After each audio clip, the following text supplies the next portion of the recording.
I'm Ryan Morland. I'm the Assistant Project Manager in the Active Travel team. This is Jamie, my guide dog. He's been my guide dog for 3 years. We live and breathe active travel, and it's exciting to be part of a team that's making that a reality, walking, wheeling and cycling for so many people. Well, I found the application process very simple. I saw the job advertised on LinkedIn. The instructions said don't include anything about any sort of protected characteristics or anything, just put your experience. When I got shortlisted, it was quite reassuring to know that I'd been shortlisted on my own merits. So it was my first interview, going to a job interview with a guide dog.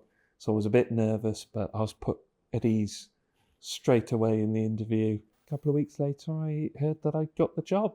They provided comfortable bed, nice water bowl for him, and for myself, they provided me with an adapted laptop with screen magnification and screen reader. The colleagues are really friendly, really amazing. Although I must admit, I think Jamie is the most popular new colleague. I just tag along. Seeing firsthand that Ryan has brought lived experience to the role that he's got at Transport for Wales, not only in what he's doing, but also helping the rest of the team to understand that. And I think the more lived experience from lots of different people that we have within the team, the better. It's been great to see Ryan engage with the team and Jamie sitting alongside the team. They've really changed the dynamic in the office, and I think it's made it a better place to be and to work, and I think all colleagues would say that. Most blind and partially sighted people are unemployed and really struggle to find employment, and part of the reason for that is actually employers not sure how to implement things like reasonable adjustments. So when we find a perfect example of that, where you have a new employee and an employer who want to work together and they seek advice from outside sources, and in this case it was us, Guide Dogs Cymru, who were able to support that. When that works really well, it's really worth celebrating, because it might encourage other organisations to take on disabled employees, particularly blind or partially sighted people.